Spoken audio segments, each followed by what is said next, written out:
Magandang araw Pilipinas! Welcome to CNS Vlogs PH. Ang topic po natin ngayon ay ang 5 piso BSP series na may taong 2006.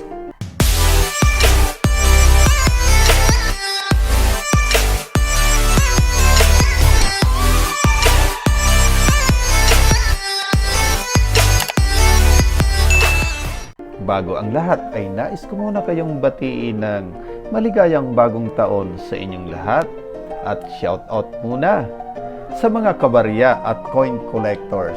Ayan, AR Coins, AR Havana TV, Jerry Valduesa, Grain A. Ahero, Evelio Flores Jr., Shirley Bato, OFW Coin Collector, Saudi Boy TV, Mario Victorio Coins, Perang Pinas, Coins TV at Idol Money Collector. Ayan, shoutout muna sa aming Team Alliance, Solid SLL, at sa mga silent viewers. Yan, shoutout sa inyo, OFW, at sa mga senior citizen. Ayan, bago ang lahat, ay gusto ko munang i-share ang aking mga koleksyon. Ayan. Mayroon tayo ditong 10 sentimo. Ayan, si Francisco Baltasar. Ayan, ito yung English series. Ayan. Ayan, mga 10 sentimo. Ayan, Francisco Baltasar pa rin. Republika ng Pilipinas. Ayan, 1979. Ang bagong lipunan series. Ayan. At ito rin. Ayan, Republika ng Pilipinas. 10 sentimo din to. Ito yung tawaging bangos. Ayan, meron din tayo ditong commemorative coin. Ayan, Marcela Agoncillo. Ayan, Philippine Centennial Coin. Ayan, Kalayaan, Kayamanan ng Bayan. Ayan, 1898 to 1998. 100 years. Ayan. Nandito, meron pa tayo, Sultan Kudarat. Ayan, Centennial Coin. Gregorio del Pilar. Ayan, Centennial Coin din ito. Ayan. Meron pa tayo dito. Ayan, 1 peso. Ayan, 100 years. Ayan, 1916. 2016. Ayan, 1 peso. Si Horacio de la Costa. Ayan, meron din tayo ditong 1 peso. Ayan, 1990. Ayan, kung tawagin ito yung kalabaw. Ayan. Ayan, si Jose Rizal, Dr. Jose Rizal. At mayroon din tayo dito. Ayan. Brilliant uncirculated ito. Ayan. United States of America, $quarter. Ayan. Kansas, 2005. Ayan. At mayroon din tayo dito. Ayan.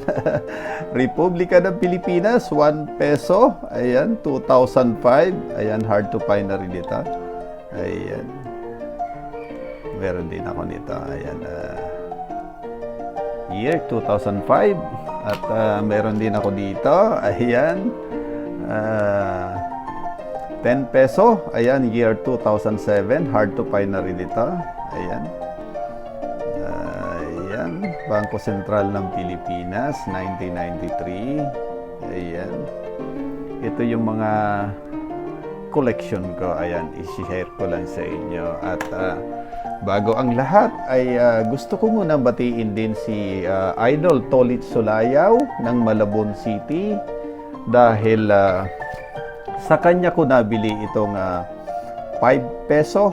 Ayan, na BSP series na may taong 2006. Ayan, sa kanya nanggaling ito. Ayan, kakilala ko to si Tolit Sulayaw at ang baryang ito nabili ko ng mura lang. Ayan, alos pamigay na kasi nga kakilala ko ito si Idol Tolit Sulayaw.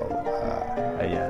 At ang baryang ito na BSP series na 5 piso ay simula taong 1995 hanggang 2017. Ayan, ang estimate value nito sa merkado ay nagkakahalaga ng 750 pesos hanggang 1,500 pesos.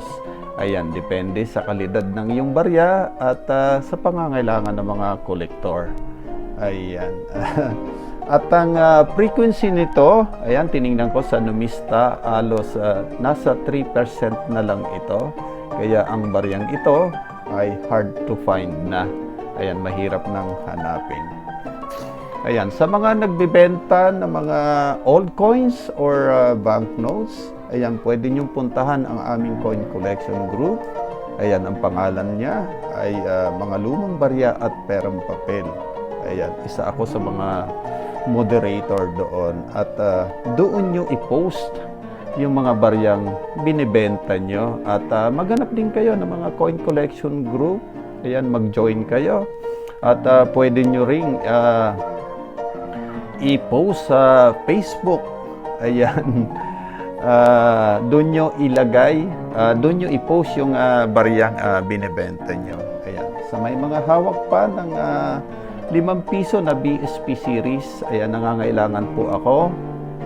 Nangangailangan pa rin po ako ng year 2006, 2007, at 2008. Kasi po mayroon akong kakilala na coin collector din, nangangailangan pa ng 2006. Pero ako, ang kailangan ko na lang ay 2007 at 2008. Ayan, pag mayroon kayo ng baryang ito, ayan, ulitin ko po, 2006, 2007 at 2008 na 5 piso na BSP series. Ayan, i-PM nyo na lang po ako. Ika nga PM is the key. Ayan. Sa mga hindi pa nag-subscribe sa aking channel, ayan, paki-subscribe na rin, like, share, at pakipindot na rin ang notification bell para updated kayo sa mga susunod kong videos. Ayan. Once again, Happy New Year everyone. Stay safe. Stay home. God bless. Diyos mabalos.